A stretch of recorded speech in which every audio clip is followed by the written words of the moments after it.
4 weeks into the college football season already, and we are starting to see who the potential dominant teams are out there. We're going to talk about some really impressive performances this weekend, both team and individually. Is it hashtag Heisman-Doza season already? Oklahoma's already scored a couple of impressive home wins. Michigan gets a very important win on the road. And is there a case to be made for a new number one in the ATB top 12? We'll get to that later in the episode. This is Always Talking Ball. Tyler Noe, Lance Barton. Real quick, as always, before we get started, make sure you like and subscribe on whatever platform you're tuning in on. Make sure you're following us on X, Instagram, and TikTok. Our weekly recap episode, as always, is brought to you by Frost Buddy. What a great time to break out that Frost Buddy right there. Indiana, obviously we're going to talk about them here in just 1 second, but beautiful Frost Buddy for all the Hoosier fans out there. Keep your drinks cold or warm as it gets cold up here in Indiana. Another one, look at that, Texas Tech, guns up. We're going to talk about them too. They've scored a really nice victory on the road against Utah. Frostbuddy.com/ATB is the place to be. After you check out and everything, they will send you a 30% cash back in the email for you to use on a future purchase for Frost Buddy. Christmas is coming up in a couple months, man. So get your friends, your families some Frost Buddies. They'll love it. First thing I got to mention personally, dude, I know we kind of saved this for the other episode or for the end of the episode. ATB is 4 for 4 on the upset alerts. Yes, sir.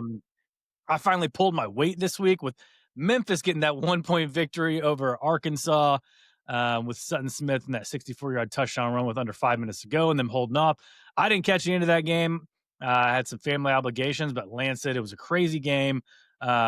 East Carolina did not get to the window for us, unfortunately. But you know what? As a podcast here, we are 4 for 4 starting off. So making you guys some money, hopefully.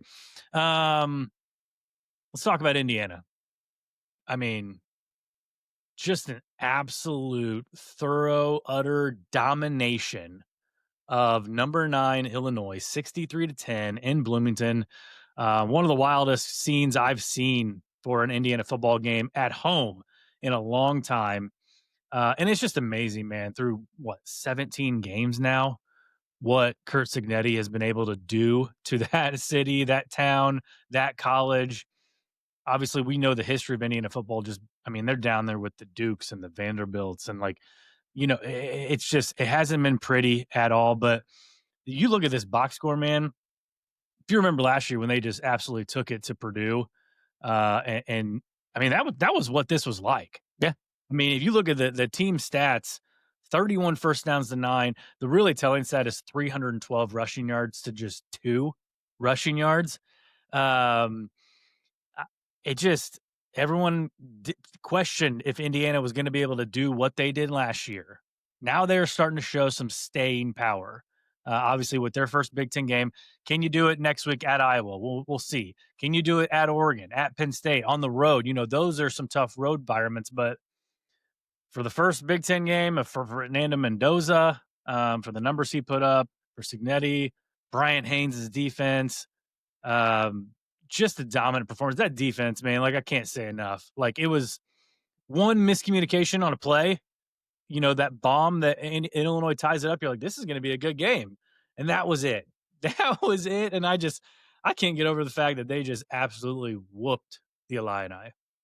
Yeah, man, it definitely looked like that Indiana and Sigs took it personally, that the casuals and the majority of the national media was giving their flowers to Illinois all off season, all preseason, and early in this season, giving Illinois that top 10 ranking in the AP poll, and everybody doing their playoff predictions before the season. So many people had Illinois in the playoff. They were wanting to know who that 4th team from the Big Ten was going to be outside of those, so-called Big 3. Maybe Indiana needs to be included in that. Maybe it needs to be called the Big 4 now. But yeah, just nobody really talked about Indiana going into this year. ATB did all off season, talking about how this Indiana team on paper, now the games aren't won on paper, but on paper was more talented than the Indiana team from last year. That Indiana had a more talented quarterback this year, and that wasn't a knock on Curtis Rourke. That was just talking about how good and how talented Fernando Mendoza really is. Curtis Rourke, the Maple Missile, was the man last year. They brought back their two best receivers from last year. They added better players along the offensive line. That was their Achilles heel last year in their two biggest matchups against Notre Dame and Ohio State. So they got better along the offensive line.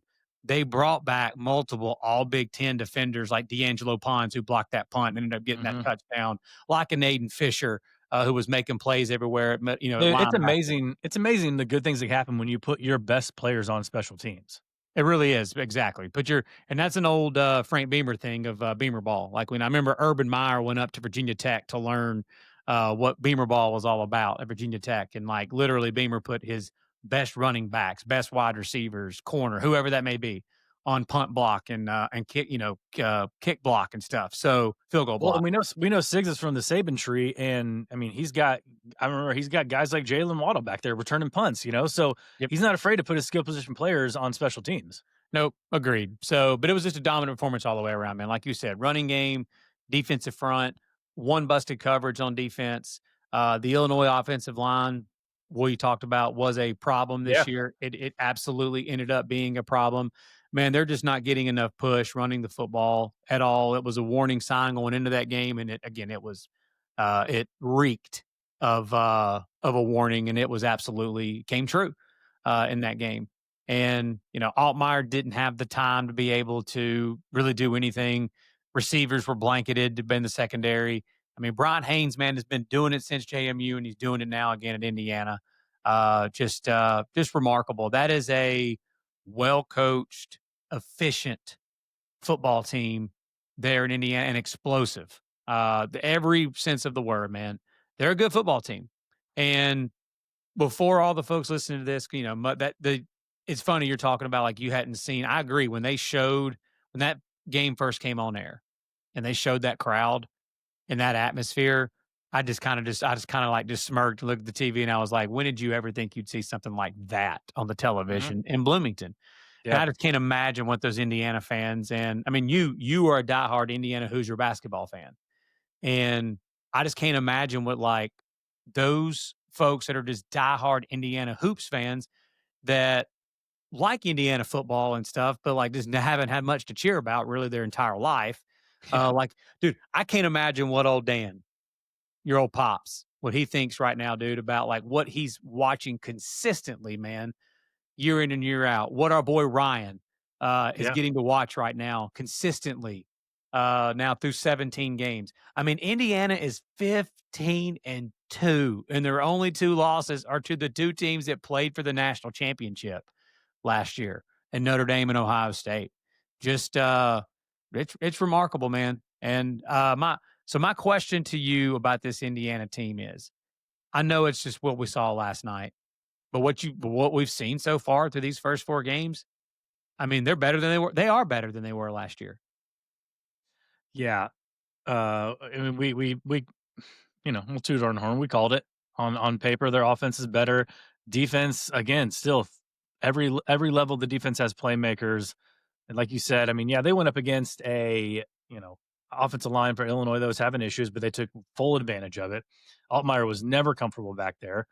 Um, Offensive side of the ball, they took advantage. Took advantage of, obviously, Illinois missing a couple DBs. They had their signal caller and defense go out for a targeting call.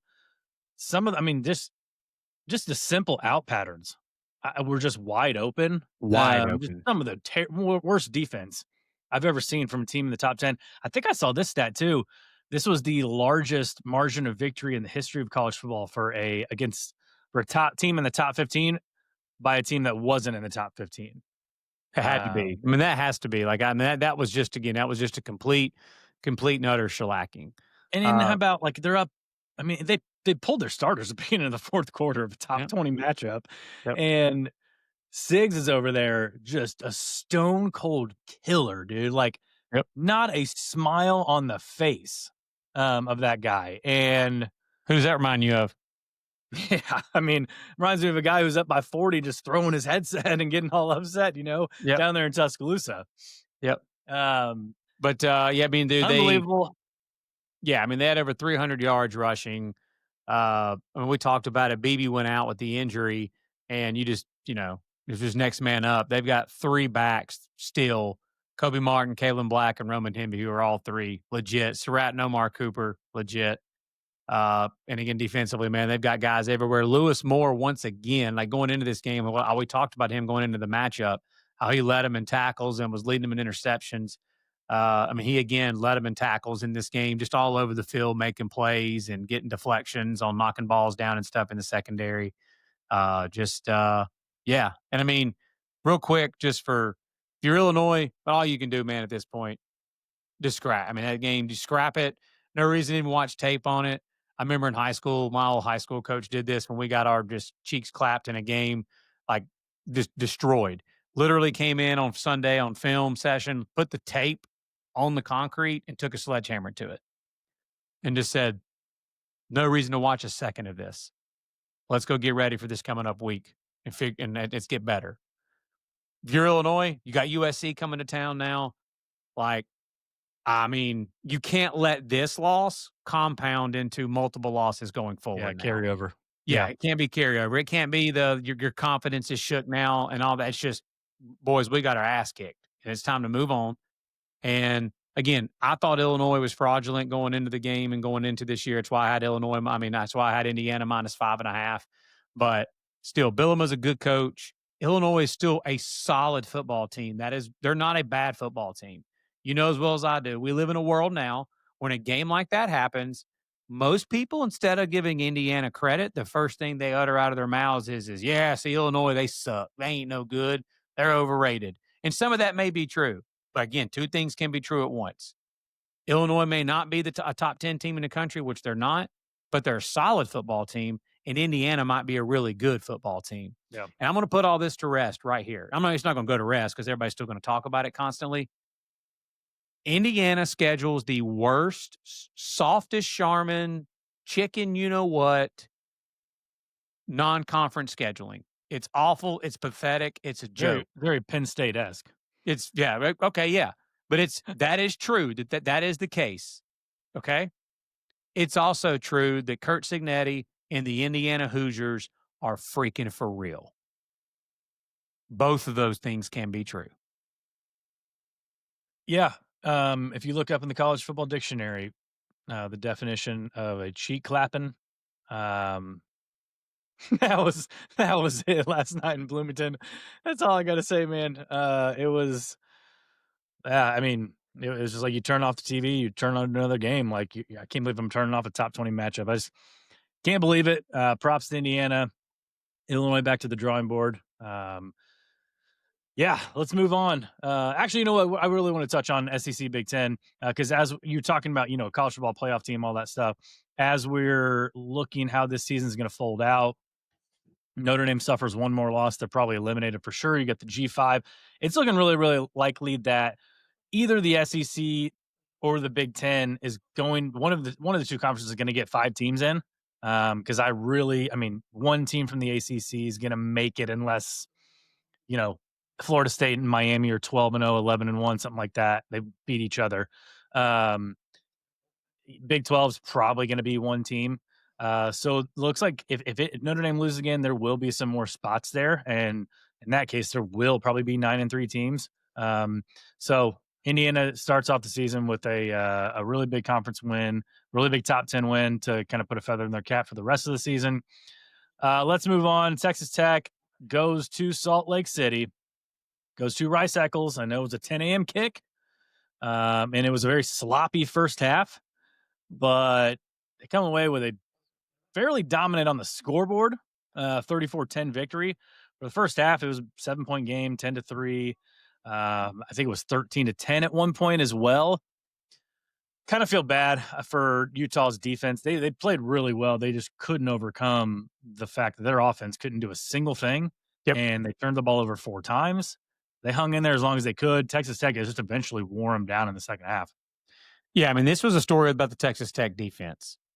And when did you ever think you'd hear that? We talked about going into this offseason, man. Again, Sheil Wood, for those that are just joining us for the first time or did not hear us talk about Sheil Wood, the defensive coordinator from Texas Tech, this offseason. The guy's been a defensive coordinator for 5 years at multiple programs. He's never not had a top 35 defense in the entire country. If you take Texas Tech's offensive prowess, which they've always been really good on offense, always been really good on offense in Lubbock. If they just do what they've done offensively, and then you throw in a top 35 defense to go along with that, that's a recipe for a lot of success, man, for the Red Raiders. In their first test, they showed up on the road in Salt Lake, and you gave all the trends about what Utah's been over, the history with Whittingham and how good they've been. They haven't been good lately at home. More on that here in a second. But still, Texas Tech went on the road against a physical team that wants to beat you up at the line of scrimmage. Utah's a bully. That's what they are. They've got supposedly they've got a top 5 offensive line in college football. Some people think that they had the best offensive line in college football going into that game. And they're really good on defense. They're still really good on defense. That defense was not the problem. I know 34 points seems a little, like the defense was trash yesterday. It wasn't. Like, I agree with you. The offense just gave them no help and ended up costing them some points, turnovers, things like that. But Texas Tech yesterday, the defensive front took the fight to Utah. And there was no watching that game and thinking, oh, yeah, I mean, Utah's big boys up front and trying to bully and push Texas Tech around. No, it didn't work. Those 4 D linemen that Texas Tech went out in the offseason and brought in through the transfer portal lived up to the hype in their first big moment. Yeah, dude, Joey McGuire said that they had guys on that D line that they really, really liked that they just recruited over. Like, Yep. They really liked those guys, and, like, the guys they got were just better. And they are, man. I mean, Jacob Rodriguez, their middle linebacker, is a tackling machine. There's a reason why he's I think, led the Big 12 in tackles last year. If he didn't lead it, he was right there at it. Ben Roberts is another really good linebacker. So they've got 2 legit linebackers, and now they've got 4 dudes along that D line that start that are just, I mean, without a doubt, the best defensive line in the Big 12 right now. Like, I don't even think it's close. And that is the reason why this Texas Tech team, because offensively, they're still going to be good. I was impressed, too. Like, you think about it, dude. Joey McGuire is a head coach. All he's ever had is a team that's, like, really good on offense. And, like, the style of coaching that you have, like, during a game, like, the decisions that you make and whatnot. Like, yesterday, he didn't, like, go crazy. Like, he wasn't trying to go, like, warp speed and trying to see if he could still score 40 and things like that. Like, he adjusted to the way that pace of play was played, and he played that game leaning towards his defense. He played like the style of play and the play calling yesterday from Mac Leftwich and whatnot for the majority of that game until later when they started attacking more with the backup quarterback. Like, that game was literally played like our defense is better than yours. Our defense is better than your offense. We don't believe you can score on us. So that's how we're going to lean towards the way we're going to call this game and the style of play in this game. I was impressed with that because I was interested to see, would they be like patient? Would they be okay with, hey, it's okay if we don't get a first down here or if we don't move, we don't go and score here or whatever. Let's just, every possession ends in a kick. Let's punt. Let's play defense. Let's play field position. And they still attacked on offense too, but it was just impressive to see that. Yeah, Will Hammond, I think he played his way into a little bit of a quarterback competition here. I know Baron Morton's a 5th-year guy, but he wasn't looking very comfortable. I know Utah's defense was really getting after it in the first half. He went out in the 3rd quarter with an injury, but Hammond came in as a redshirt freshman and played really well. I know that's a guy that they really like. They really recruited out of Texas over teams like Auburn and A&M and Penn State. He had offers from all those schools, chose to go to Texas Tech. And like you said, man, like they didn't really start opening up that offense a little bit till he came in and they had some breathing room a little bit to kind of let it fly. Yeah, and you saw Utah too, man. They're at the end of that game. They had hands on their hips and they were tired because they were just on the field constantly. But yeah, I agree. Like I said, I don't personally think, and I agree. I understand that it's going to be a discussion. I don't think at this point that it's like a controversy or Morton's not going to be the starter. Like Morton is their starter, but I think the good news for Texas Tech is Joey McGuire and that team absolutely knows that going forward, like Morton's had a history of being injured. Like he gets injured a lot. They have a guy now that they know that they can go to in the bullpen that can come in and they feel just as good about, they can go out there and win them football games, that won't turn the football over a bunch, that will go out and make some plays, and that they can win games with him. It will become a controversy though from the national media, and I'm going to say even some fans, like people outside of that locker room.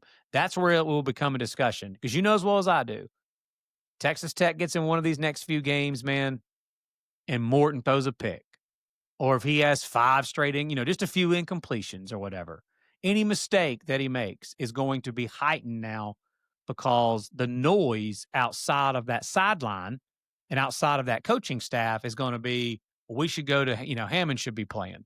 He should be the quarterback now. We should go to him.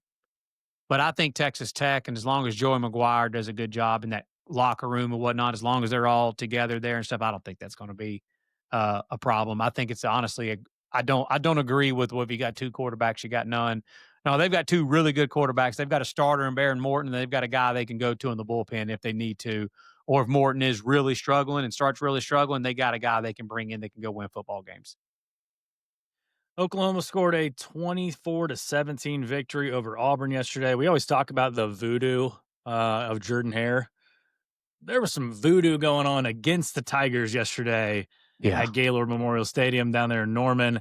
And then, dude, gotta say it, gotta just get to the point, man. Oklahoma, the line we took in this game was 6.5.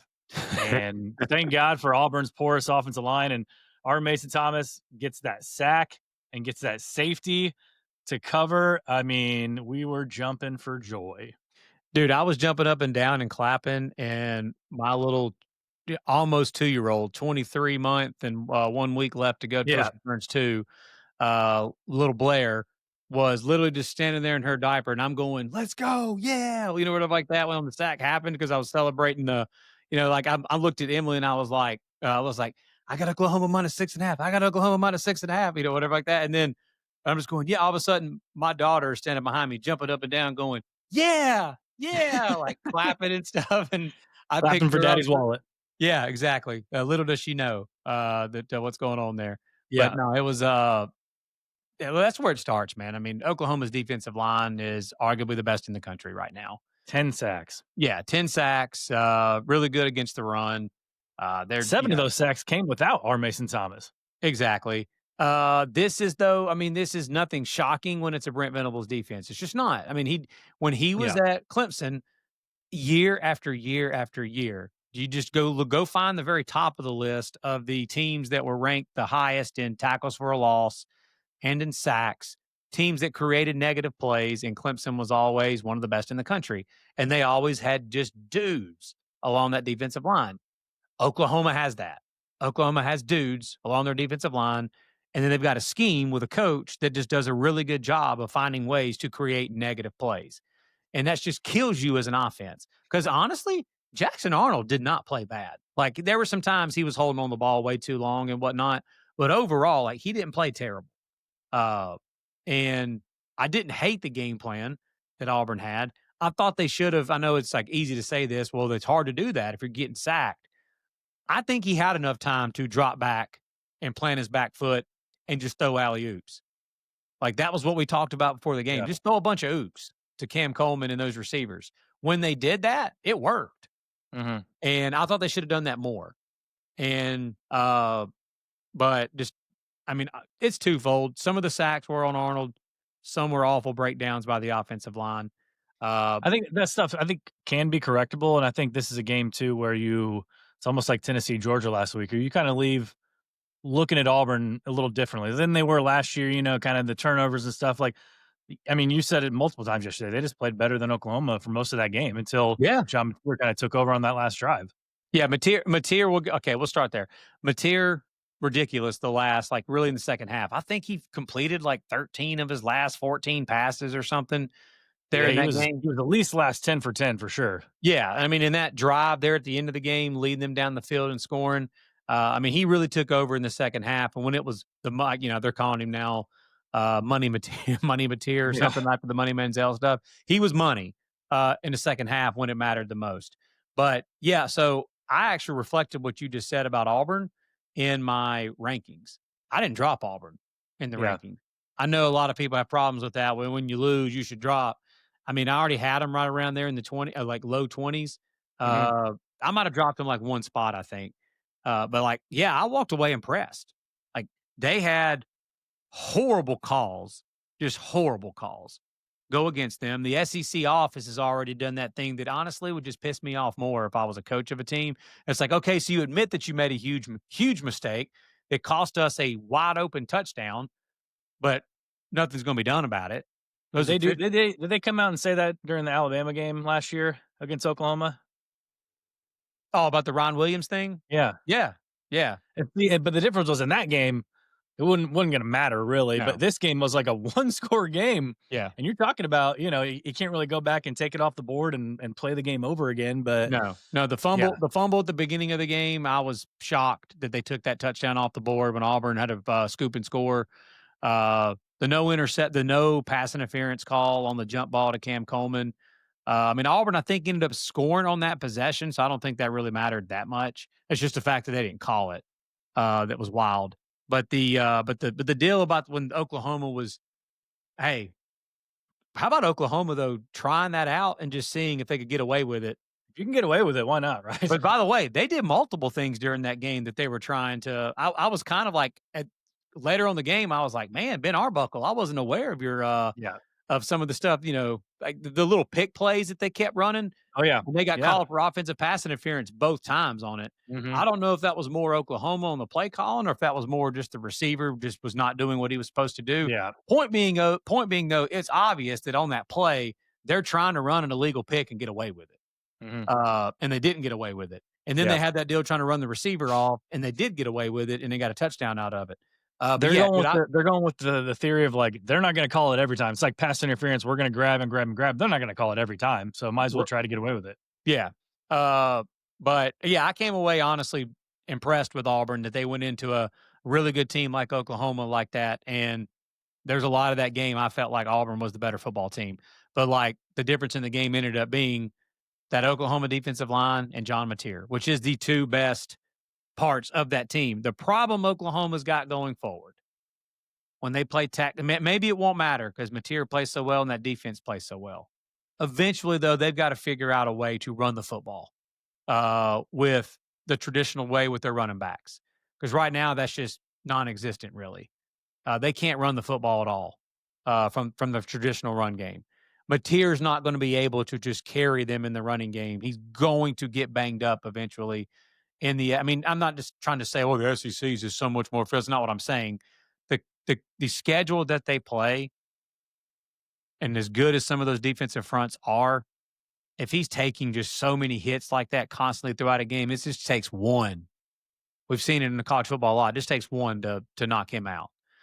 They need to figure out a way to run the football from the traditional style running game. But Auburn's got another big one this coming up week on the road in College Station at A&M. Yep. Michigan went on the road to Big Red, Lincoln, Nebraska, comes away with a 30-27 victory. The Bussin' Bowl goes back to Taylor Lewan. Will Compton, I think, has to shave his head and his facial hair, all that stuff. Pretty funny.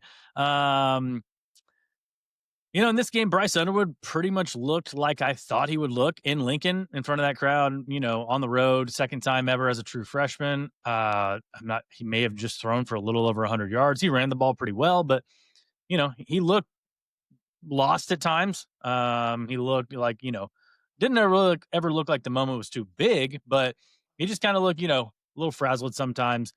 For Michigan, though, we've been harping on it. We've been harping on the fact that they can't run the ball. I mean, they got, unless they hit big plays, it's 2.5 yards to carry, whatever.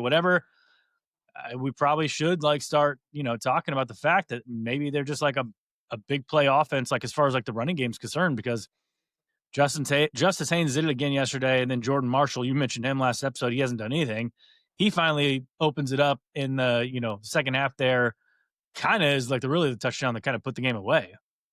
Yeah, I mean, they all three. I mean, Bryce Underwood had a long touchdown run. Marshall had a long touchdown run. And then Haynes had another really long touchdown run.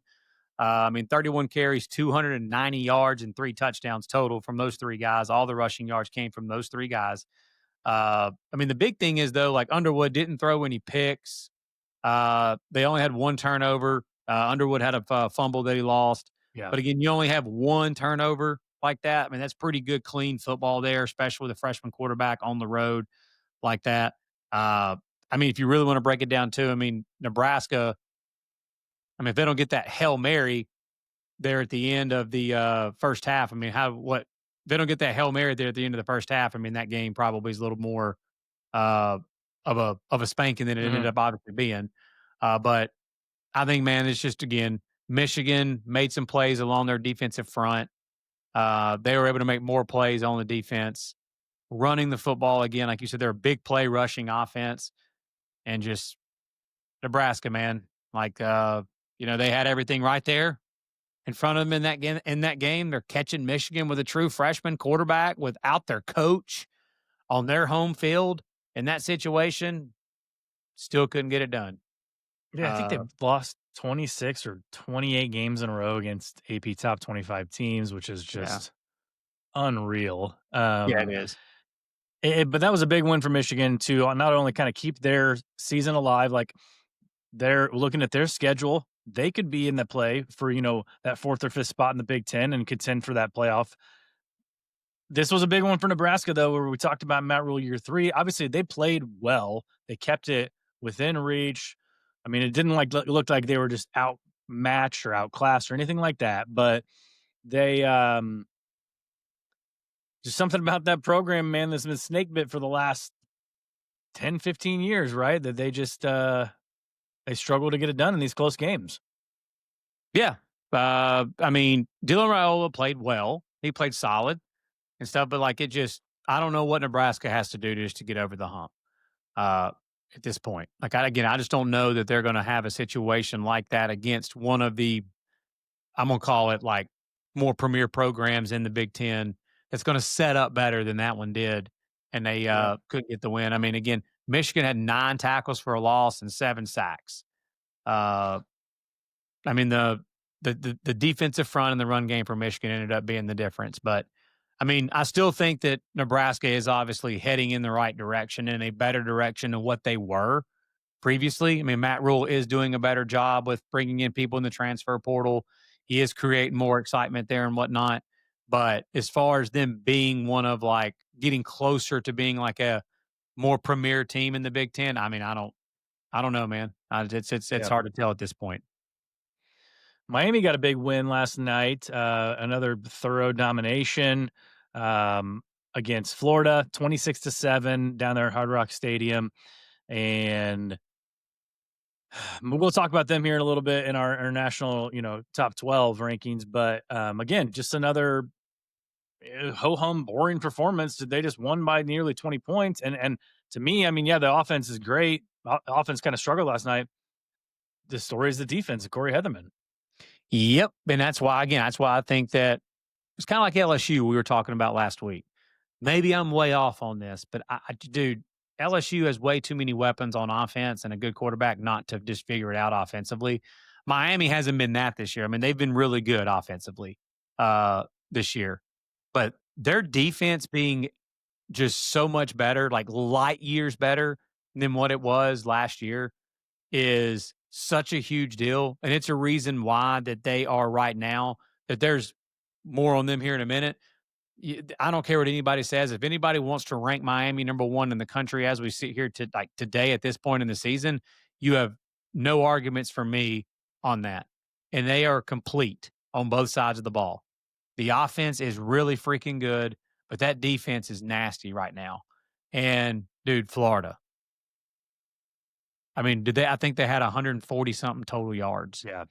Uh, Yeah. and That might I, have been the final nail in the coffin. it could be, but I will say this: 2 weeks, bro. But no, seriously, when you look at it, they've got to buy, and they bring the game that everybody circled before the year was this Texas. They've got one SEC loss on the year, and before everybody I know you just laughed. I'm laughing myself for saying all this. They pretty much were this last year. Yeah. They sucked at the beginning of the year. Billy Napier was fired. Their athletic director was coming up with money to pay the buyout. and all the stuff that came out about that was going on behind the scenes last year. And then he went on a run and they won their last 4 games of the year, won their bowl game, beat LSU, beat Ole Miss, blah, blah, blah. If they come out of the bye week and they beat Texas in the swamp in 2 weeks, big if, I understand that. We're all going to be sitting here having a completely different conversation about Florida uh, the day after that game. Yeah. But I agree. The coffin is almost shut. It's not all the way shut, but it's almost shut. But I don't that think we're going to be seeing those Undertaker memes this year. probably it doesn't look like that right now. That definitely doesn't look like it right now. And I think the biggest reason why is it just I just don't know, man. Like how far all of us, everybody, literally everybody and us was off Mhm. on DJ Lagway Mhm. is remarkable. I mean, dude, he looks pathetic right now. Just not he's not even good, bro. He's not even average. Like he's not even average right now. And I don't He know if it's like I don't know if it's play calling from Napier or what, but it's just it's not going well. Dude, I saw Bud Elliott say that he should redshirt. He should Still got redshirt, time. and yeah, but he should redshirt and just go transfer somewhere else, get new scenery. As talented as he is and whatnot, I disagree with that wholeheartedly. That's just me. But I mean, dude, I don't understand why he's as bad as he is. Maybe it is Napier's fault. I really don't. I really don't know the answer to it. I'm not going to sit here Yeah. and try to figure out the answer.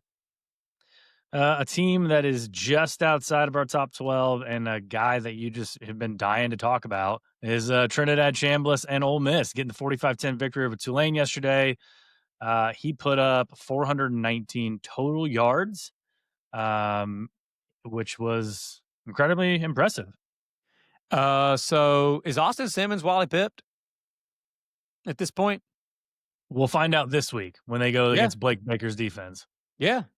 I mean, I've watched him now 2 weeks in a row. I watched a good bit of the game against Arkansas, and I watched a good bit of the game against Tulane this past week. I mean, dude, the throws he's making, the overall dual threat ability, what he adds to that Ole Miss offense, and as good as Kiffin is at adjusting to what his talent is, he's as good as anybody in college football at just adjusting to the talent that he has around him. Uh, we saw what he did with Jalen Hurts as a true freshman when he was at Alabama. Instead of putting the ball in the air a zillion times, he's sitting there just running the rock uh, with Jalen Hurts back then. I think it was Derrick Henry at the time. And dude, this one too, like he brings in Chambliss, and it's like a whole different offense. It seems like I know it's not a different but it's like it seems like it's a different offense because the QB run game. But he's explosive, bro. He's the second best tailback on the field most games that they're going to play in, behind Keywan Lacey on his own team. And I mean, it's just remarkable that a dude from Ferris State just shows up in Oxford, and he transferred late too. Just shows up in Oxford, is making the plays that he's making right now, and looks the way he looks. But I preface all of that by saying I'm going to echo what you just said. We gonna find out this Mhm. Saturday if he's the guy, if he is QB1, which I don't know how you bench him at this moment. If he's QB1 this coming up Saturday against LSU, if he goes out and looks just ridiculous and is explosive and is making the plays that he's making against that defense and against Blake Baker and all the players that's on that LSU defense, yeah, man, he will be the guy moving forward. Absolutely, if that's the case. More on that game here in a little bit during our guess the spread segment. So, um, we talked about Billy Napier, hot seat. Luke Fickell, Wisconsin. My goodness, just can't be losing Maryland by 20 points at halftime. That's not great. Mike Gundy Friday night losing at home to Tulsa. Writing's on the wall for him. Guy that really no one's talking about, and he's probably thank God like all these other teams are, losing is Sam Pittman, who dropped that game against Memphis yesterday at noon. That was a tough loss for Arkansas. That was a game that Sam Pittman is just that's his bugaboo all his whole career at Arkansas is losing those games. Guy who's not going to quite make that list, obviously, for obvious reasons, is Dabo Swinney and Clemson. And this is the last top team we're going to talk about before we get to our top 12. They lost at home yesterday, 34-21, as I think it was 16.5-point favorites against Syracuse, which I took the 17.5. I mean, from the get-go, Syracuse did whatever they wanted against that defense. Offense couldn't do anything in the first half. Finally picked it up a little bit. They had 500 yards, whatever. Klubnik threw 60 times. Sucks for Angeli that he got hurt at the end of that game. Sucks for Syracuse too, because they really could have springboarded off this win. They get Duke coming home next week. So, but Fran Brown, dude, he's dancing on the sidelines after the game. You know, Klubnik is doing a presser and talking about how Syracuse haven't, getting injuries, and I hope they're, being honest about that. And Dabo is saying, like, why are we getting held to a higher standard, different standard, blah, blah, blah. I just hear nothing but excuses coming out of Clemson. Like, dude, can you imagine if Kurt Signetti was the coach of Clemson right now with that talent that they have, what they would be doing? I'll be honest. Like, I'm just honest. Just that whole staff. Yeah, the whole staff at Indiana. Bryant Haynes is the DC, Yeah. Shanahan Jr. is the OC, and Siggs is the head coach. I agree. Kurt Signetti is for this day and age in 2025 of college football has passed Dabo Swinney on the coaching list for me because, again, this was the make or break year for Dabo. He could either get with the times, do the portal, which he got 3 or 4 guys from the portal this year, NIL, all that stuff. He's like, nope, staying on our ground. We're going to build through high school, which they have. And it's obviously not translating onto the field. Now you got a 1-3 record, and you've got 2 ACC losses. You're pretty much out of the playoff. Like, it's going to be really tough with the way Miami and Florida State and Georgia Tech, obviously having the tiebreaker over them. Your season's pretty much done. Yeah, and by the way, the Penn State fans that told us in the offseason that Tom Allen is not as good as a DC as what I personally thought he was and what many were making him out to be, maybe they were right at this point. Maybe they were right because, Syracuse just did what they wanted to, bro, against Clemson. And in a must-win back-against-the-wall situation where Clemson's just got dudes all over the defense, they look like Swiss cheese against that Syracuse offense. And, yeah, the Garrett Riley experiment at Clemson now, they got Clemson's offense was really good last year at times. But, we're sitting here 4 games into the season now, and they're awful on offense. It just doesn't make any sense whatsoever. Klubnik's terrible. None of it really makes sense at this point with them. They're just not a good football team. And I agree with you. Fran Brown is definitely one of those. It's not hard to see why he was looked at by 247 Sports and others as like the elite, like best recruiter in the country at Georgia when he was at Georgia before he took the Syracuse head coaching job. Why wouldn't you want to go play for that guy? Like when you see how he is and it's just amazing. Why would you not want to go play for that guy? Yeah. And before we get to our top 12, I'm mentioning one quick thing real quick. I promise I'll be really fast on it. It's a team and a couple of players that people need to be taking more notice of. Y'all, Mizzou is for real. I've watched them play multiple times now. There's a lot of teams in the SEC that they don't have to take a back seat to. They've won like 13 or 14 straight games in Como now after they just beat South Carolina. And Ahmad Hardy that transferred from Louisiana Monroe to Mizzou, he had over like 1,400 yards rushing last year at Louisiana Monroe. That dude is as good as advertised, and the translation of him going from that level of football to the SEC, it's just been a simple transition for him, man. Honestly, it's just, he's just running all over people. And Bo Prabula is tearing it up at the QB position for Mizzou. So that offense is going to be a problem for a lot of teams to stop. And just another team, man. We could talk about this at a later date this week at some point. But I don't know what's going to happen in the SEC right now with as many quality teams that are in that conference that could win on any given Saturday against each other. They're just going to cannibalize each other. They really might. There might be just a ton of 9-3 teams. That's what I was thinking about when I was watching that South Carolina Missouri game last night. Yeah. There really might just be a ton of 9-3 teams in the SEC because on any given Saturday, anybody can beat each other. There's about 10 or 11 teams. Seriously, 10 or 11 teams in the SEC that you could say that about. That it would not shock me at all for Team A to beat Team B on whether it's on the road or at home, but especially on your home field. Yeah. All right, man, let's get to the top 12. And then after that, I got the AP poll that just dropped about an hour ago. So let's get to our top 12 first and run it down for us. All right, at number 1, we got a change at the top. If you've been, again, following along with our show, we're not afraid to change it up and switch it up from week to week based off of your resume. Some power ratings are kind of involved in it as well, and who we think would be who in a neutral field when it's kind of close between teams. But at number one, we've got the Miami Hurricanes, the U. They're a complete team right now. They just are. They're legit on defense. Like they're really good on offense. That coaching staff there. I mean, dare I say, Mario Cristobal's got it rolling there. I mean, Shannon Dawson as an OC is as good as an OC right now as there is in college football for what he's done the last couple of years. I mean, Beck kind of struggled yesterday. Of course, he did after what I put out as a reel this past week. That's the ATB way. But like he struggled this past against a really good Florida defense. Florida's defense ain't been the problem this year. They were really good at Baton Rouge against LSU. They were really good against South Florida. It's been the Florida offense that's been the problem. But right now, Miami can win whatever style of game you want to play. You want to get in a phone booth and let's just fight. You want to stand in the middle of the ring and just go left, right, left, right, left, right, and see who's more man. Miami can do that. You want to turn it into a track meet? Miami can do that. Miami wants to line up and run the football. Miami can do that.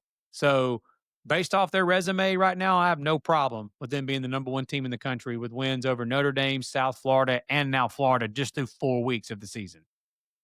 Yeah, let's go odds and evens here. So I'll do number 2, Ohio State. And they aren't by this week before they're traveling to Washington, but yeah, they have the big win over Texas to open the year. But yeah, I just think like you said, man, Miami's resume is above Ohio State's right now. And Yep. on the field, they're not, like you said, they're not taking a back seat to anybody on the field right now either. So as talented as Ohio State is and everything, that would be a really good matchup, neutral field right now between Miami and Ohio State. So we got 1 Miami and 2 Ohio State.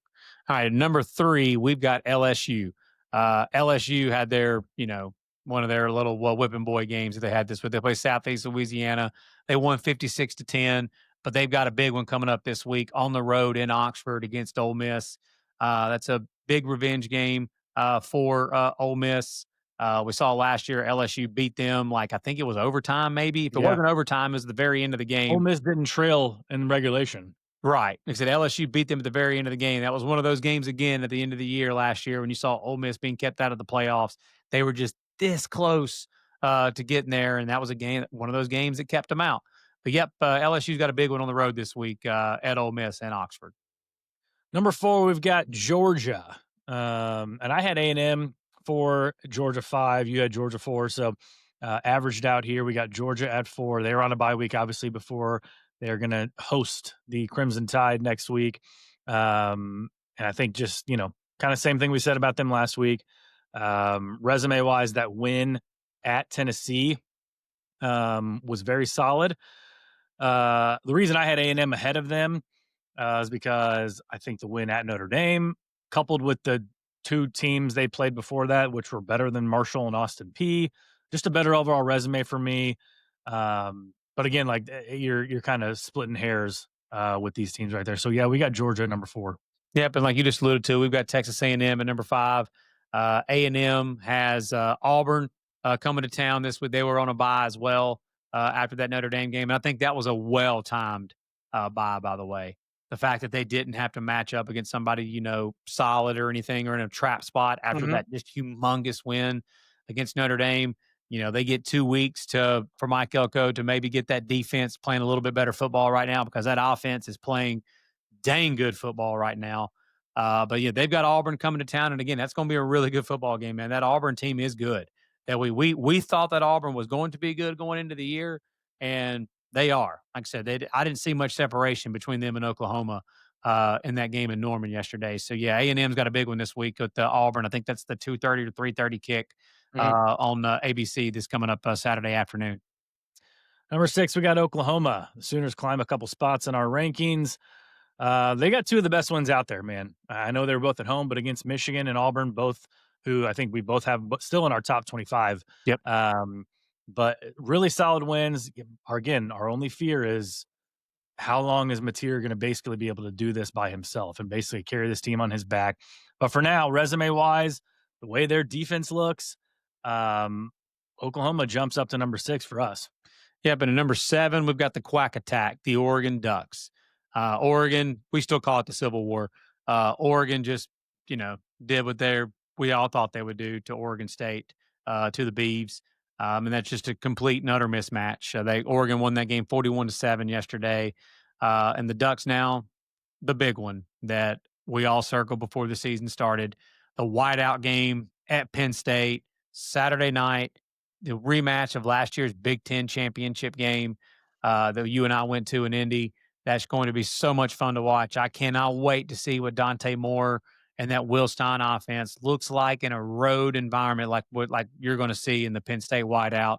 As we all know, there's certain environments for certain specific games every year that are just different than others. You turn on the TV and you watch Tennessee play against Bama or against Georgia. You know, the biggest games in Knoxville, Neyland Stadium's at it's always legit, but it's at a different level for those games. LSU, same thing in Baton Rouge. You know, I could go on for other games. Penn State whiteout, it's as good as there is in college football. That atmosphere will be legit for the Oregon game this coming up week. So number 7, we got Oregon. Yeah, we haven't mentioned Penn State yet, so I think we'll probably get a little bit of hate for that, but whatever. At number 8, we've got Florida State. They did what they should have done against Kent State yesterday, winning 66-10. They've got a big one Friday night, kind of first road test at UVA, which should be a little tricky spot because they could be looking ahead to the matchup with the Canes in a couple weeks. So we'll see. We'll see what happens there with Castellanos. We got Florida State number 8. I had Indiana number 8 over them, but we kept Florida State as they were ranked ahead of them already. So we just kept them ahead of them. So we got Florida State at number 8. And at number 9, we've got the Hoosiers, the Indiana Hoosiers at number 9. They're absolutely deserve to be a top 10 team. If you have them higher than what we have them, I'm not going to sit there and really argue with you. Yeah. They just beat a team that, and again, there's going to be so many of you that are going to discount that win. The majority of you that's going to discount that win were the ones sitting there talking all off season about the 18 starters that Illinois is bringing back and how they should be a playoff contender.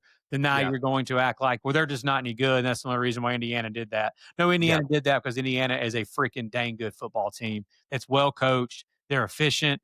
They don't beat themselves. They're explosive. That's a really good football team in Bloomington. There's a reason why the Sigs and the Hoosiers are 15-2 their last 17 games, and their only 2 losses are to the 2 teams that played for the national championship last year. But Indiana, you want to talk about a trap spot? Going on the road to Iowa City this coming up week against a Hawkeye team that did look better this past week on the road in Piscataway. We had a shootout in Piscataway on a Friday night in an Iowa game. An Iowa-Rutgers game that turned into a shootout. Nobody had that on their bingo card. But I watched. What happened to the Iowa I love? Exactly, man. But I saw you tweet that. People were cracking up about that. Gronowski played better, bro. Like, Iowa played better in that game. Now, defensively, they didn't look great. But still, they played a little bit better offensively. And Indiana now going on the road for their first road game of the year, and it's at Iowa City. That's a tricky spot, man. No doubt about it. Phil Parker and Iowa may have a little something for Sigs and Indiana and the boys in that one. Number 10, here we go. Finally got there. Number 10, Penn State. They're the only team on our entire list of 12 teams who hasn't really played or beaten anyone. Yep. So I think the fact that we still have them in our top 10 shows the amount of respect we have. Again, it's not necessarily a power rating. It's not necessarily a ranking. It's kind of a mismatch between the two. At some point, you got to draw the line and think Penn State is a very good team. They're going to beat some of these teams on this list, but also their resume as of this point does not stack up. This Saturday, they got their chance. It's one of their 2-3 marquee games of the year. I guess they get to host the Ducks. Prime time, they get their whiteout, like you mentioned. So this is a time to obviously, for big game James to live up to his name. Can you imagine, dude, what the talk will be if they lose that game? I cannot. No. I wouldn't want to be there if I were him. No, it'll be. It honestly, it's already annoying me even thinking about how bad it'll be. Yeah, if that ends up being the case. Mm-hmm. Number 11, a new team to our top 12, a team that we talked about a lot this offseason. We interviewed a famous fan of their team that is a fantastic red dirt country singer, and Josh Abbott. We told you that the Guns Up Texas Tech Red Raiders were going to be a really good football team this year, and they are. We also are big fans of Kyle Whittingham and the Utah Utes, and have a lot of respect for them, especially for what they do at home. That was why you and I both picked them to beat Texas Tech. And Texas Tech and guns up and Joey McGuire and that Texas Tech defensive line, uh, they absolutely just stuffed us in a locker, Yeah. along with Utah's offense yesterday. And Texas Tech scored a huge win on the road in Salt Lake City and announced that their presence to the rest of the college football world that they're for real. That's right now, as we sit here today. If we were doing a Big 12 power ranking, they're no doubt the team that is at the very top. And I think Uh, they deserve to be in the top 12 for sure. yeah, I agree. I agree. They are on paper as talented as many teams that we were on this list that we're talking Mhm. about, as multiple teams on this list that we're talking about. Like if Yep. you took Texas Tech's defensive line and put them in College Station, like honestly, Texas A&M would be thrilled to have Texas Tech's defensive Oh, yeah. front. Yep. There's other teams on this list too that would. There's only a few on this list that we've named so far that's got a better defensive front than Texas Tech. Yeah. So yeah, Joey McGuire and the Red Raiders have everything in front of them to accomplish what they set out to accomplish this year. No doubt about it. They're for real. Number 12, Vanderbilt. They were in a revenge spot against Georgia State. That's weird to say. They took care of business 70-21. You can say what you want about Georgia State, but like Vandy putting 70 on anybody Yes. shows you just kind of like that's a different Vanderbilt team. Yeah. Um, very well coached. I mean, I'm not going to say that obviously they're like Indiana, but like again, we talked about Indiana, Vanderbilt. Like these are two of the losingest programs in college football history. Mhm. And they are up here in our top 12 right now, proving it on the field Yep. against really good teams. So, Yep. Lance, run the top 12 down for us one more time, and then I'll let you know about the AP. All right. At number one, we've got the Miami Hurricanes. At number two, Ohio State. Number three, we've got LSU. Number four, we've got the Dogs, the Georgia Bulldogs. At number five, Texas A&M. Number six, Boomer Sooner, Oklahoma. Number seven, Oregon. Number eight, Florida State. Nine, the Indiana Hoosiers. 10, the Penn State Nittany Lions. 11, Guns Up, Texas Tech. And at 12, we've got Vanderbilt. All right, AP poll just dropped. Let's get your reactions on it. The two teams that dropped from the rankings, any guesses on who they were? Utah and Illinois didn't drop all the way out, did they? Illinois dropped to 23. Okay. Did Auburn drop out? They did. Wow. Yep. What Utah were they? and Where Auburn, were they in the AP going into that game? 22. Okay, who jumped in? BYU and TCU jumped in. Yeah, I mean, okay. I'm okay Because with TCU. they're both 3-0. Yeah, exactly. I'll give you TCU. TCU, I mean, they've got wins over North Carolina, SMU. Okay, BYU, I know we took ECU this past week. They haven't beaten a soul. They'd be like No, they Portland State, No, they haven't. and they haven't played anybody. Yeah, BYU's defense is legit. Again, they were legit last year. They were the best defense in the Big 12 last year. They're real. I mean, right now they're the number one defense in the country by the numbers. But I mean, again, they haven't played anybody yet. I disagree with that, but that's okay. I don't necessarily think it's like egregious by any means, but it's just funny to me again how people do rankings. You thought Yeah. Auburn was the 22nd ranked team in the country. They went on the road to where do they have Oklahoma ranked right now? Number 7. They went on the road to the team that you have right now as the 7th best team in the country, 7th ranked team in the country, and went toe to toe. There really wasn't a difference when you Nope. watch that football game between the two teams. I mean, Played them Auburn to the gave up, exact spread they should have. yeah, Auburn gave up 10 sacks and Yeah. lost that game at the end of the game. You know what I mean? Yeah. Like that's just why the rankings to me just drive me nuts. Ohio State stayed at number 1, overwhelmingly. Miami did jump to number 2. Okay. So they moved up 2 spots from number 4. Penn State dropped down on the bye. LSU playing the SC LSU Mud Dogs and Bobby Boucher. They dropped down to number 4. Georgia stayed at 5. Oregon stayed at 6. Like I said, Oklahoma moved up 4 spots to number 7. They hopped FSU. A&M on a bye moved up 1. I think that was just kind of Illinois losing and dropping all those spots. A lot of these teams moved up to 1. Where did Indiana move to? Well, Texas moved to number 10. So they dropped 2 spots more, even though that was say what you want about Sam Houston, like that was a must needed performance from Arch. Yes, Like just to show the confidence. I know people agreed. are, making fun of him for standing over the guy in the end zone. Like I think he's just trying to do anything to like get some confidence back and like try to show his teammates he's got confidence. But they moved to number 10. Indiana moved to number 11. Okay. All right, AP. Moved Still up think they 8 should be spots. yeah, they should be higher than that, but, yeah, that's okay. That's, that they're on the right track. By the way, Arch's quote in the postgame, when they asked him about it, and he said, "Yeah, he said, "My mama was real mad at me for that one." He said, I heard from my mom on that one. Yeah. She wasn't too thrilled with me on it." And he Yeah. said, "I probably shouldn't have done that." He said, "I just got a Yeah. little, because honestly, that was just probably letting some emotions out from the frustrations from the last couple of weeks." For sure. By the way, I'm not trying to make a bigger deal of this than it is. I'm not at all. But we have seen many times, and I'm going to bring this up before they play Florida. I'm going to go back and actually find the exact examples. Seeing guys that have really struggled, teams that have struggled on certain sides of the ball, whether that be offense or defense, and then they go play against a whipping boy type team, and then they figure something out. They figure it out. Whatever that is. I don't know how they do it or what's the reasoning behind it. Point being is there's so many times that it happens. And they get a bye week to figure it out too. Did this Texas offense and Arch Manning figure some things out and have something to build on going forward? We'll find out in 2 weeks in the swamp.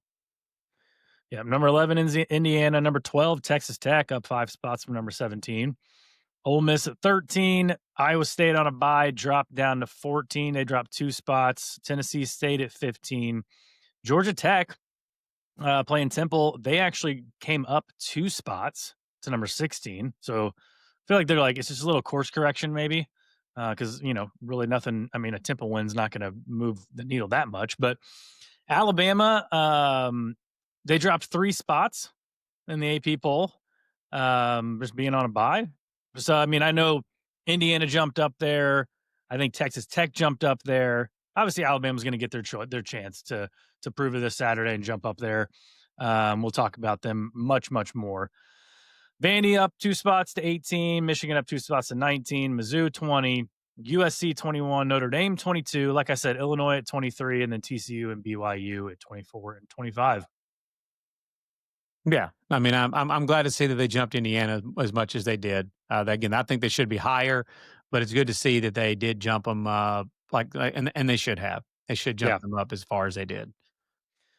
All right, let's finish off with guess the spread. Absolutely massive, loaded, whatever word you want to use for week 5.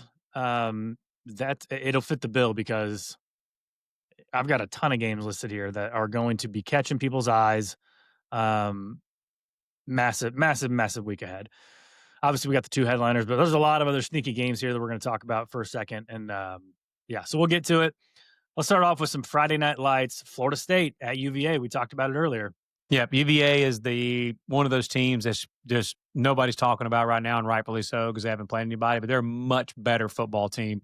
Kind of like you alluded to about Vandy a minute ago. They're just scoring 70 and beating the fire out of people right now. Mm-hmm.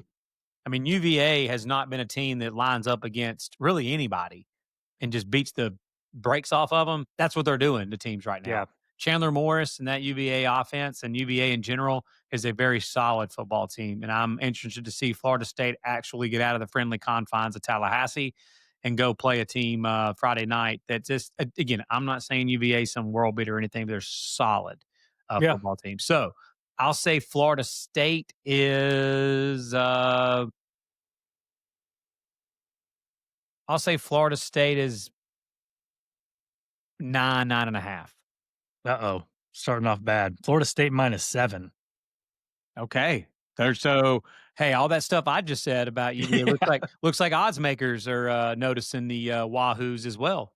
Yeah. Okay. Let's that would fire me up a little bit actually. Also Friday night, big game in the Big 12. All of a sudden, TCU going on the road at Arizona State. God, it's going to be a good football game, man. Mm-hmm. I'm excited to watch that one. I don't even know why I do Big 12 games anymore because you know the spread of all of them. Yeah. There was. Let me guess. This is -3. -2.5. Arizona State. Arizona State. Okay, I was going to say Arizona State -3. They're all power rated right next to each other. Dude, again, I'm gonna pat us on the back. We've gotten some stuff wrong, obviously. I mean, there's some people going around on our top offenses list having a big time right now, taking a victory lap on whatever. That's fine. But our QB's list, one of the guys we got right, should have had him higher though. Josh Hoover. Mhm. Dude, again, I watched some of that game against SMU. I know SMU's Yeah. defense isn't great. Dude, Josh Hoover is playing as well as any quarterback in college football right now. He's playing really Yep. good football. So yeah, that game in Sun Devil Stadium Friday night would be a lot of fun. Yep. All right. Saturday, Notre Dame at Arkansas. Whew. Points in that one. I'm going to say Irish minus 7.5, minus 7.5. Irish minus 6.5. Okay. Here we go. USC at Illinois. Whew. Talking about holding your nose if you could take a spot.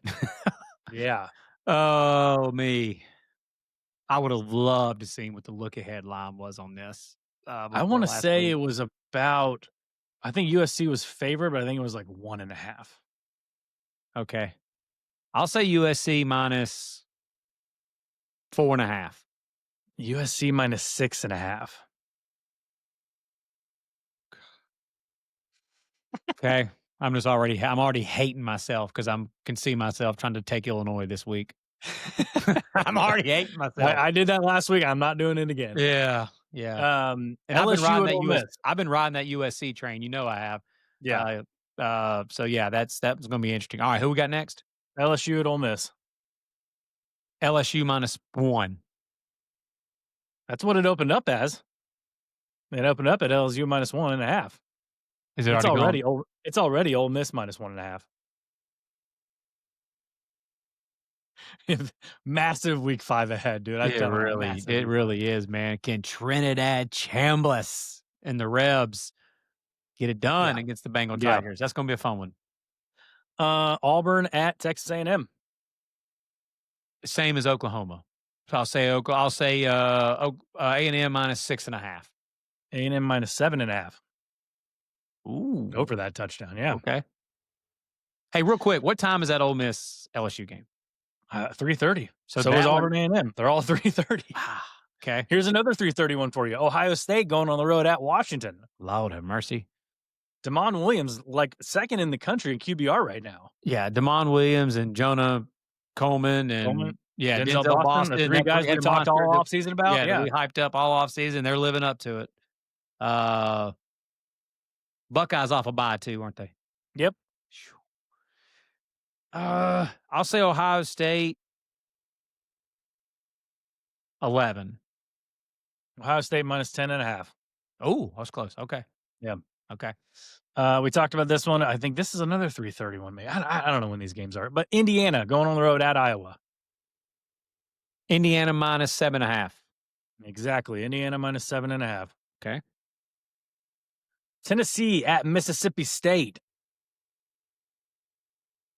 State playing some good ball. I'm going to be way off on this one.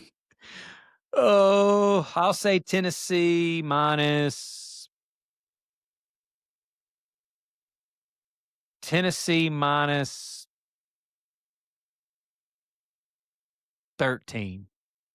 Tennessee minus 10.5. Some serious respect for the bus. I say serious. I mean, they're still double digit, dog. Yeah. But yeah, some respect for a little bit of respect for the Bulldogs there. Arizona at Iowa State. That's a Big 12 matchup. I was going to say that's another Big 12 matchup that didn't think that would be a sneaky. Yeah, it is. Arizona played good ball. Arizona off a bye too, aren't they? Both those teams are. Both teams off bye. Yeah, both off bye. Iowa State minus 6.5. Yep, Iowa State minus 6.5. Is it really? Yep. Okay. Just shot in the dark. I mean, when in doubt, just say it's a touchdown on the hook. You know. Yeah. All right, two headliners. Start with Alabama at Georgia. Okay, I've seen this one, so I can't. I mean, I preface this. I saw this like during the week last week. Okay. When I saw it, it was Georgia minus 4.5. Georgia minus 3.5 now. Okay. And then Oregon at Penn State. I've not seen this one. Penn State minus 3. Penn State minus 3.5. Okay. Couple good games. It's a shame they're both at 7:30, but that's why God made YouTube TV multi-view and gave us the money to buy multiple TVs, all that good stuff. Yeah, So I might be making a trip to old Best Buy this week.